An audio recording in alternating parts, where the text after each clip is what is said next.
Big boss హౌస్లో ఈ రోజైతే రచ్చ రచ్చే లైవ్లో కూడా అలాగే ఉంది. ఎందుకంటే సంచాలకుగా సంజన గారు చేశారు, ఫెయిల్ అయినట్టే. అంతేకాదు కళ్యాణ్ కూడా కెప్టెన్గా ఫెయిల్ అయినట్టే. ఎందుకంటే ఒక రాంగ్ డెసిషన్ వల్ల టికెట్ టు ఫినాలి రేస్లో ఎవరికైనా రాంగ్ జరిగింది అంటే వాళ్ళు అది కోల్పోయినట్టే కదా. అలాగే రీతు బర్నీ గారు డై స్కీమ్ అంటే ట్రయాంగిల్ అలాగే స్క్వేర్ని కరెక్ట్గా అమర్చి రింగ్ వేయాలి అని చెప్పి అయితే గేమ్ టాస్క్ జరిగింది. ఆ టాస్క్లో భాగంగా మనం మాట్లాడుకుంటే అందులో రీతుకి అలాగే భరణి గారికి గేమ్ అనేది కంటిన్యూ అయ్యింది కదా.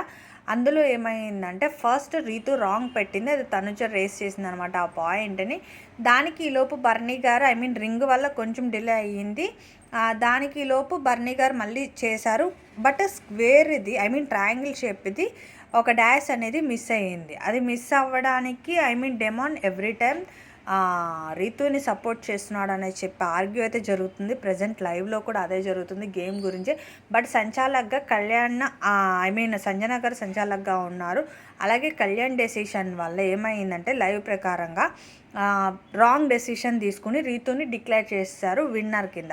బట్ కానీ అక్కడ విన్నింగ్లో ఉందైతే భరణి గారు. దాని గురించి కొంచెం సీరియస్ అయ్యారు first time Bharani garu. But ticket finale race కాబట్టి కొంచెం ఆలోచించుకుని డెసిషన్ తీసుకుంటే బాగుండేది. దీని గురించి రాంగ్ డెసిషన్ వల్ల ఆయన ఫస్ట్ టైం సీరియస్ అయ్యారు. అంతేకాదు కళ్యాణ్ దాని గురించి సారీ కూడా డిక్లేర్ చేసుకున్నాడు. బట్ టికెట్ ఫినాలి రేస్కి సారీ అనేది సరిపోదు కదా, కరెక్ట్ డెసిషన్ తీసుకుంటే బాగుండు. నాకు తెలిసి దీని గురించి నాకు సార్ అయితే మాట్లాడవచ్చు మేబీ. ఆ రేస్ నుంచి తప్పుకోవడం అనేది ఎవరికైనా కొంచెం ఇదే కదా, అంటే డైరెక్ట్ ఫినాలీకి వెళ్తాం కదా అనే థాట్లో ఉంటారు కదా. బట్ అదైతే కొంచెం మిస్టేక్ జరిగింది అనేది వచ్చింది. బట్ ఆ డయాస్ అయితే తనుజ రేస్ చేసింది, ఎందుకంటే అది ట్రయాంగిల్ షేప్లో లేదు అనేది అయితే ఒక క్లారిటీ వచ్చింది. ఇంకా పవన్ మీద అయితే గట్టిగానే ఫైర్ అయ్యారు, పవన్ మీద. అలాగే సంజన గారి మీద అయితే భరణి గారు గట్టిగానే ఫైర్ అయ్యారు. అలాగే కళ్యాణ్ మీద వీళ్ళ రాంగ్ డెసిషన్ వల్లే కదా తను కోల్పోయింది అని చెప్పి. ఎనీవే ఇప్పటికీ కూడా ప్రజెంట్ ఈ టైంలో కూడా లైవ్ అయితే అదే జరుగుతుంది. నైట్ 12 అయినా సరే లైవ్లో ఆ గేమ్ గురించి డిస్కషన్ జరుగుతుంది. బట్ చూడాలి, వీకెండ్ వస్తుంది దగ్గరలో. నాకు సార్ ఏం చెప్తారో చూడాలి. ఇంకా టికెట్ ఫినాలి రేస్లో ఎవరు విన్నర్లో ఉంటారో కూడా చూడాలి. ఇలాంటి మరిన్ని అప్డేట్స్ కోసం అయితే నా ఛానల్ని సబ్స్క్రైబ్ చేసుకొని నోటిఫికేషన్ని ఆన్ చేసుకోండి. అలాగే వీడియోస్ లైక్ చేయడం అస్సలు మర్చిపోకండి. విన్నర్ ఎవరు అనుకుంటున్నారో కూడా నాకు కమెంట్ చేయండి. అంతేకాదు సంజన గారు సంచాలకుగా ఫెయిల్ అయ్యారంటారా, రీతు బర్నీ గారు వీళ్ళిద్దరిలో గేమ్ ఎవరు బాగా ఎఫర్ట్ పెట్టుంటారు? ముందైతే పెయింట్స్ గేమ్ సాగింది. పెయింట్స్ గేమ్లో కళ్యాణ్, భరణి, రీతు వీళ్ళ ముగ్గురు అయితే ఆడారు.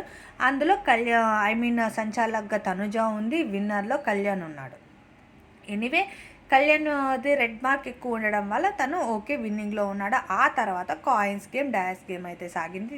ఈ గేమ్లో అయితే ఇమాన్యుల్ అలాగే కళ్యాణ్ అలాగే రీతు వీళ్ళు ముగ్గురు పార్టిసిపేట్ చేశారు. ఇంకా తర్వాత డయాస్ గేమ్ సాగింది. ఆ డయాస్ గేమ్లో అయితే బర్నీ గారు రీతు గెలవడం వల్ల రీతు బర్నీ గారిని చూస్ చేసుకుంది. ఈ గేమ్లో అయితే సంచాలక్ అలాగే కళ్యాణ్ ఫెయిల్ అనే చెప్పాలి, ఎందుకంటే బర్నీ గారు విన్నింగ్లో ఉండాలి. ఓకే, ఇలాంటి మరిన్ని అప్డేట్స్ కోసం అయితే నా ఛానల్ సబ్స్క్రైబ్ చేసుకోండి. ఎనివే మీకైతే ఎవరు గెలవాలనుకుంటున్నారు, టికెట్ ఫినాలి డైరెక్ట్ ఎవరు వెళ్ళాలనుకుంటున్నారు, అలాగే ఫినాలీలో ఎవరు గెలవాలనుకుంటున్నారు, ఎవరిని చూడాలనుకుంటున్నారు, ఇలాంటివి అయితే నాకు కమెంట్ చేయండి. అలాగే ఇలాంటి మరిన్ని అప్డేట్స్, లైవ్ అప్డేట్స్ కోసం అయితే ఛానల్ పక్కా సబ్స్క్రైబ్ చేసుకొని నోటిఫికేషన్ ఆన్ చేసుకొని వీడియోని లైక్ చేయడం అస్సలు మర్చిపోకండి. Thank you for watching. Bye.